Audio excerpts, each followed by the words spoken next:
मुख्यमंत्री उमर अब्दुल्ला ने 29 मई 2026 को एक रुक्का लिखा, यानी एक छोटी सी चिट्ठी लिखी और तमाम एमएलएज को, मंत्रियों को, मेंबर पार्लियामेंटों को और उसके साथ में जिन लोगों ने नेशनल कॉन्फ्रेंस की सरकार को समर्थन दिया है उन सभी को कहा कि गुपकार आइए 3 जून 2026 को मिलकर बैठेंगे और साझे मुद्दों के ऊपर और आम जनमानस के मुद्दों के ऊपर बैठकर बातचीत करेंगे 3 जून 2026 को। जो ही ये रुक्का पब्लिक हुआ, एकदम हंगामा मच गया कि क्या सब नेशनल कॉन्फ्रेंस में सब कुछ ठीक ठाक है, कहीं कोई परेशानी तो नहीं बन गई, क्या वाकई कहीं कोई शिंदे तैयार तो नहीं हो गया कि आइए इस कश्ती से निकलकर कोई अपनी कश्ती चलाते हैं। जब ये शोर चारों तरफ हुआ, इसके बीच में देखने वाली बात यह थी कि मुख्यमंत्री उमर अब्दुल्ला बिल्कुल खामोश रहे, उन्होंने बिल्कुल रिएक्ट नहीं किया। भारतीय जनता पार्टी के नेताओं के बयान आए, पीपल्स कॉन्फ्रेंस ने भी तंज कसे, पीडीपी वालों ने भी अपने तरीके से इस पर सोशल मीडिया के ऊपर बात की, लेकिन उमर अब्दुल्ला खामोश रहे। 3 जून 2026 मेंबर पार्लियामेंट सज्जाद किचलू तस्वीरों में नजर आए और तमाम नेशनल कॉन्फ्रेंस के एमएलए, तब काउंसिल मिनिस्टर्स में जितने लोग हैं वो तमाम सभी पहुंच गए गुपकार। लेकिन गुपकार में कुछ और तैयार था। गुपकार में गाड़ियां तैयार थीं और उन गाड़ियों में बैठकर ये तमाम लोग दाचीगाम की तरफ चल पड़े। एक शोर, एक हंगामा चारों तरफ। क्यों, क्या वजह, किस लिए ये फॉरेन वेन्यू क्यों चेंज किया गया, वेन्यू चेंज के पीछे क्या वजह है, कोई तोड़ फोड़ तो नहीं नेशनल कॉन्फ्रेंस में चल रही है। इसके बीच में उमर अब्दुल्ला का एक ट्वीट आया, उन्होंने कहा मैं आपको दुखी नहीं करना चाहता हूं, लेकिन पहले से तय था कि हम लोग दाचीगाम जाएंगे, केवल आप लोगों को नहीं बताया था। दाचीगाम तमाम लोग गए, 9 से 10 घंटे तक सरपटक हुई और 9 से 10 घंटे के बाद जब सोशल मीडिया के ऊपर पहली तस्वीर आई तो उस तस्वीर से साफ हो रहा था कि मंत्रिमंडल में जो मंत्री हैं उनकी दबा के खिंचाई हुई है। और उसके बाद दूसरा दृश्य हैरान करने वाला था।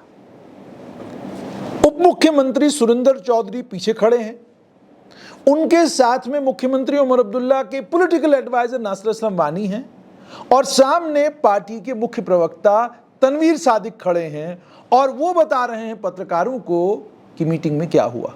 कहा कि मॉनसून सत्र जो ही शुरू होगा हम जाएंगे और दिल्ली में धरना देंगे कि जम्मू कश्मीर को पूर्ण राज्य का दर्जा दिया जाए। अब ये बात समझ से परे है। धरना किस लिए देना? मुख्यमंत्री उमर अब्दुल्ला खुद कई बार कह चुके कि केंद्र के साथ बातचीत चल रही है पूर्ण राज्य के दर्जे को लेकर, और जब बातचीत चल रही है, बात हो रही है, तो उसके बीच में क्या जरूरत पड़ी ये बयान देने की? अब जब थोड़ा खंगाला और जो लोग वहां मौजूद थे उनसे थोड़ी बात की, पता करने की कोशिश की कि 9 घंटे में क्या पूर्ण राज्य के दर्जे को लेकर ऐसी कौन सी वहां पर बैठक हो रही थी और पूर्ण राज्य के दर्जे को लेकर ऐसा क्या चिंतन मंथन हुआ कि 9 घंटे लग गए, तो जो खबर मिली वो चौंकाने वाली खबर ये मिली कि इस मीटिंग में गए हुए एक नेता ने ये कहा, उनके शब्द हैं और मैं उनको रिपीट कर रहा हूं, जिस प्रकार से 2 मंत्रियों की आलोचना हुई और जिस तरीके से उनको नेशनल कॉन्फ्रेंस के एमएलएज ने आड़े हाथों लिया, जो आरोप उनके ऊपर लगाए गए, जिन शब्दों का प्रयोग किया गया, अगर ये हमारे साथ हुआ होता तो हम मंत्रिमंडल से इस्तीफा देकर एमएलए के तौर पर अपने लोगों की सेवा में लग जाते। अब ये सच है या वो बढ़ा चढ़ा के कह रहे हैं, ये तो वही जाने, लेकिन उन्होंने बिल्कुल इन्हीं शब्दों का प्रयोग किया। अब आगे बढ़िए। जो पहली तस्वीर वहां से आई, उस तस्वीर को ध्यान से देखिएगा। 2 लोग, 2 मंत्री जो अक्सर आपको बयान देने में हिचकते कभी नजर नहीं आते और उत्साहित रहते हैं कि कोई सवाल हमसे पूछे हम जवाब फौरन दे दें। आप जरा उनके चेहरे देखिएगा, आपको समझ आ जाएगा कि कहानी कुछ तो हुआ है, ऐसा कुछ तो है जिसकी पर्दादारी है। अच्छा, उसके बाद थोड़ा और आगे बढ़ते हैं। एक और दृश्य परेशान करने वाला, मुख्य प्रवक्ता नेशनल कॉन्फ्रेंस के तनवीर सादिक सामने खड़े हैं, उनके पीछे मुख्यमंत्री उमर अब्दुल्ला के राजनीतिक सलाहकार नासिर असलम वानी हैं और उनके साथ में उप मुख्यमंत्री सुरिंदर चौधरी हैं।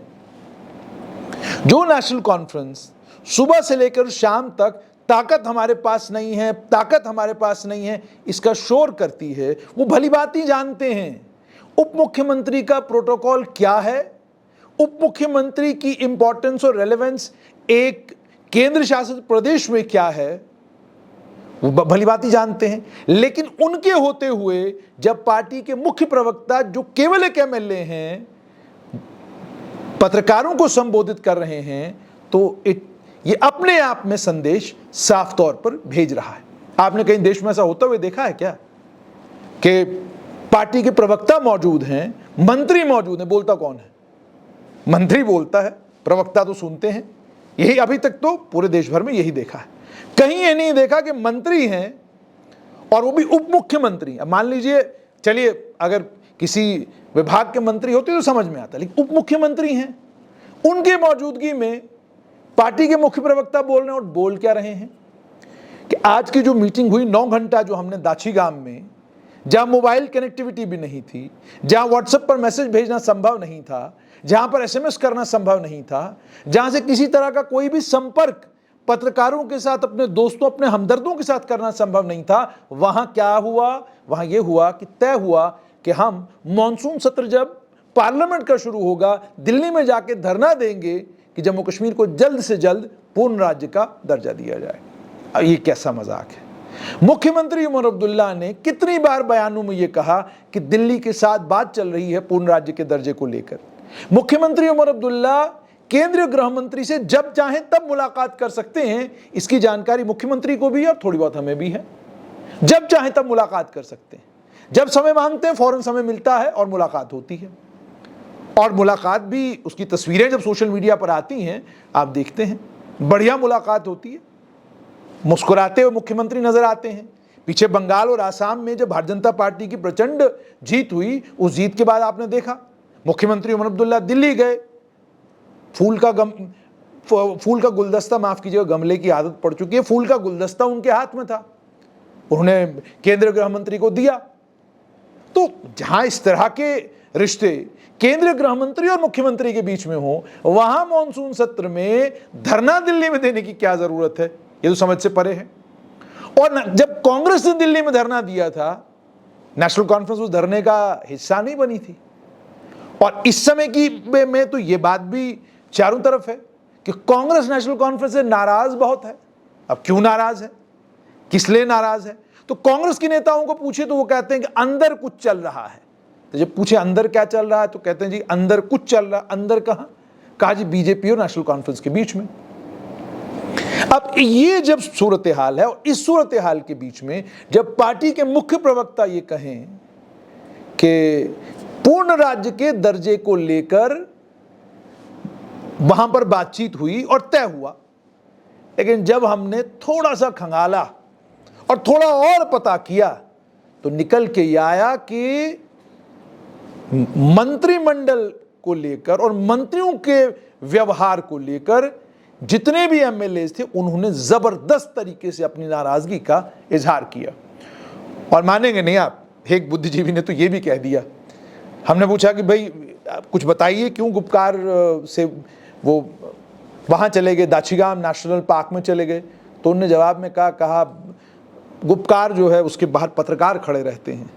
जिस गुस्से में एमएलए इस समय हैं, जिस गुस्से में इस वक्त चुने हुए नुमाइंदे हैं कि पुलिस वाला उनकी नहीं सुनता, डिप्टी कमिश्नर उनकी नहीं सुनता, अफसरों से वो जबरदस्त नाराज है, उनकी बात नहीं मानते।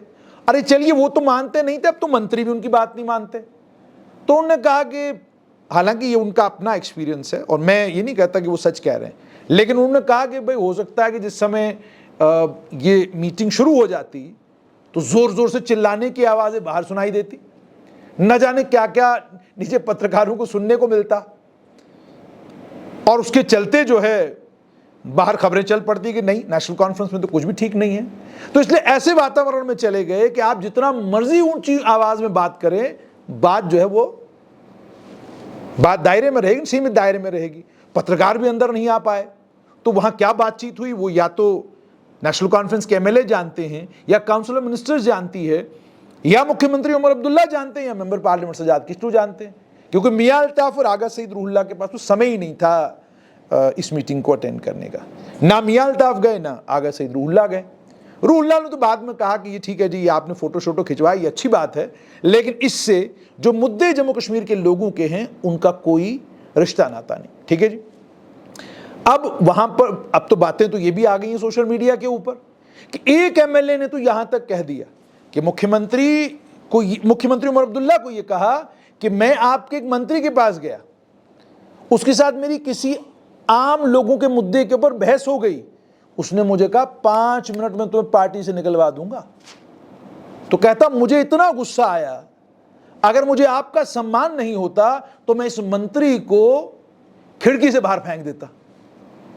अब ये सच है या ये झूठ है या ये कथा है, इसकी जानकारी एमएलए साहब को और मंत्री साहब को। अब आप ये सोचिए कि ये भी वहां पर हुआ, ये बात भी की गई। फिर यह कहा गया कि राजौरी पुंछ के एक एमएलए ने जोरदार तकरीर की और उन्होंने उप मुख्यमंत्री को लेकर, स्पोर्ट्स मंत्री को लेकर और कई और मंत्रियों को लेकर गंभीर बातें मुख्यमंत्री उमर अब्दुल्ला के सामने की। उन्होंने कहा जी हमारी तो कोई सुनता ही नहीं, हमारी तो चलती ही नहीं, और कई बातों का उल्लेख उन्होंने मुख्यमंत्री उमर अब्दुल्ला के सामने किया। मुख्यमंत्री खामोशी के साथ सुनते रहे। और यह भी सुनने में आया है कि मंत्रिमंडल में से कोई भी मंत्री नहीं बोला जिस समय ये तमाम एमएलए बोल रहे थे।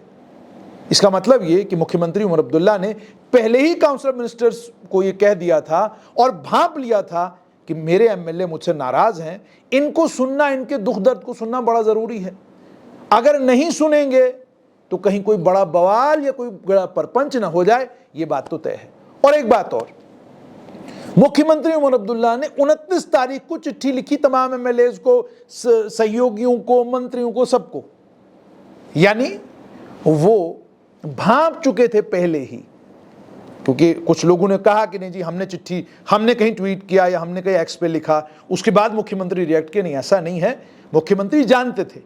इसका आभास हमें कैसे, जरा सुनिएगा। बजट सत्र के दौरान जिस प्रकार से नेशनल कॉन्फ्रेंस के एमएलए अपने मंत्रियों से भिड़े, अब मुख्यमंत्री उमर अब्दुल्ला बड़े संजीदा, बड़े गंभीर किस्म के राजनेता हैं। लोग आजकल बड़ा हल्के में आंकते हैं उनको, कहते हैं जी नॉन सीरियस पॉलिटिशियन है, करना ही नहीं चाहते राजनीति।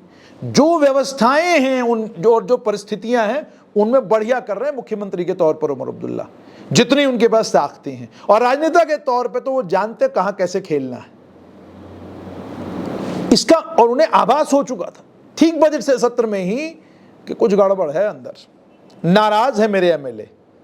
लेकिन उसके बीच में आप जानते हैं बड़े सारे और चीजें आ गई और फाइनली उनको मौका मिला कि आइए अब इनकी बात सुनते, क्योंकि मामला गंभीर हो चुका। और ऊपर से आपने ये भी सुन लिया कि भारतीय जनता पार्टी ने कई बार ये बात कह दी है कि हमको कुछ करने की जरूरत नहीं है, इनके बीच में शिंदे मौजूद है, किसी भी समय पार्टी से निकलकर हमारी तरफ आ जाएंगे।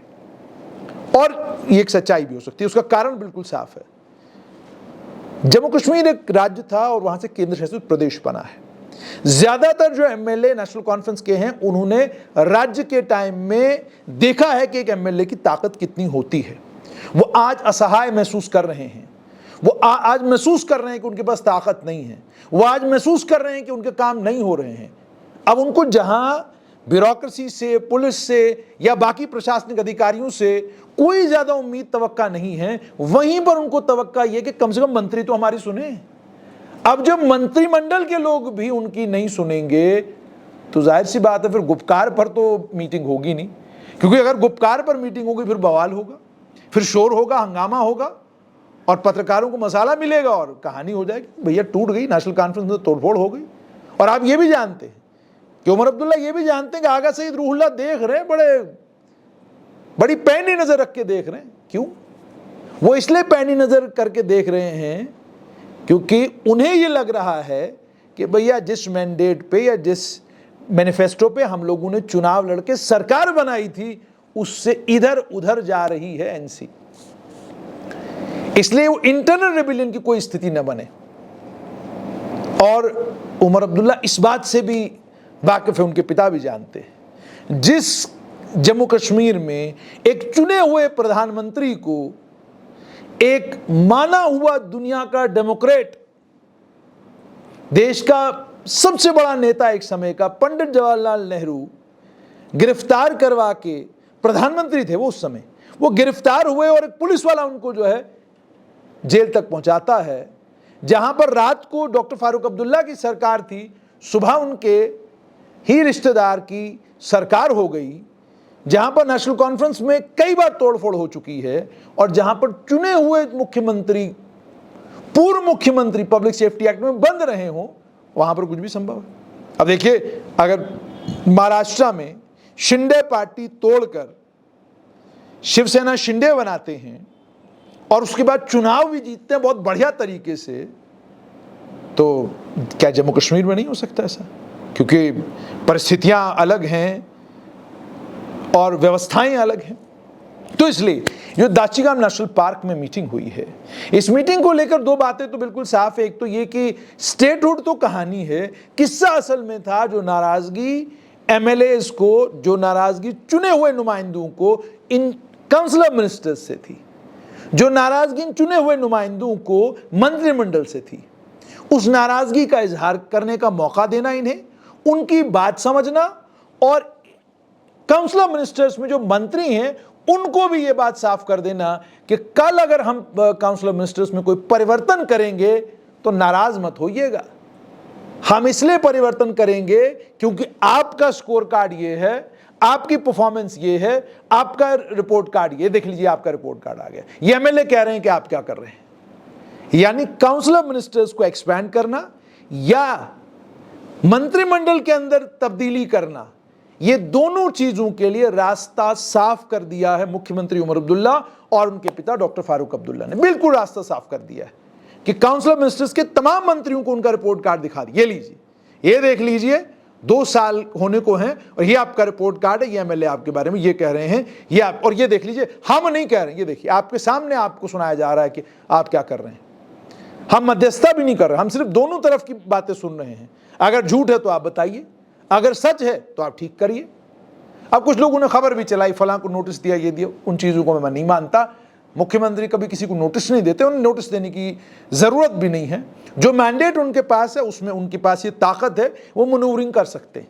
मंत्रिमंडल से किसी को बाहर करेंगे कोई फर्क पड़ने वाला नहीं, कोई आसमान गिरने वाला नहीं है। हम बिल्कुल अलग परिस्थितियों में इस समय हैं। तो इसलिए दाचीगाम नेशनल पार्क में जो ये मीटिंग हुई है, राजनीतिक विशेषज्ञ ये कहते हैं कि इसके दो इंपॉर्टेंसेस हैं। इंपॉर्टेंस नंबर 1 ये कि नेशनल कॉन्फ्रेंस एक है, और इंपॉर्टेंस नंबर 2 ये कि कल अगर मंत्रिमंडल का विस्तार होता है या मंत्रिमंडल के अंदर परिवर्तन होता है या कुछ मंत्रियों को ड्रॉप कर दिया जाता है या किसी से कोई मंत्रालय छीन लिया जाता है, तो छीनने के बाद कोई रोना पिटना ना हो, कोई तमाशा न करे, कोई ये न कहे कि जनाब मौका नहीं मिला, या मैं इस क्षेत्र से आता हूं इसलिए मेरे साथ ज्यादती हो गई, या मैं ये हूं तो इसलिए मेरे साथ ज्यादती हो गई। रिपोर्ट कार्ड बता दिया, एमएलए ये कह रहे हैं, ये हमारी स्थिति है, ये परिस्थिति आप देख लीजिए। ये बेसिकली है दाचीगाम नेशनल पार्क की कहानी। यानी बहुत कुछ ऐसा नेशनल पार्क में हुआ जिसके चलते इस मीटिंग को उस जगह के अलावा किसी जगह नहीं किया जा सकता था, क्योंकि वो केवल एक जगह ऐसी है जहां पर किसी किस्म का कोई भी कनेक्शन किसी के साथ भी आपका अगर है भी तो काम नहीं आता।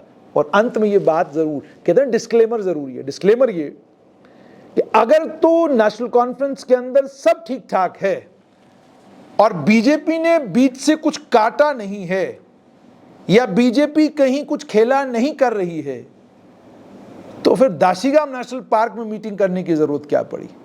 भाई ऐसी जगह क्यों जाएंगे आप? एक तो मैंने आपको पहले ही कहा कि चिल्लाना, शोर करना, उसके लिए वो बहुत बढ़िया जगह, जितना मर्जी उतना चिल्लाइए, कोई फर्क पड़ने वाला नहीं, किसी को सुनाई नहीं देने वाला कि आपने क्या कहा, किसको क्या कहा, कैसे क्या हुआ। लेकिन मोबाइल कनेक्टिविटी भी जीरो कर देना साफ तौर पर दर्शाता है all is not well. But मुख्यमंत्री उमर अब्दुल्ला पूरी कोशिश कर रहे हैं कि खेला इधर से हो रहा हो, खेला उधर से हो रहा हो, हम जानते हैं कि घाटी में और जम्मू कश्मीर के राजनीतिक खेला को आगे बढ़ाने का तरीका क्या है।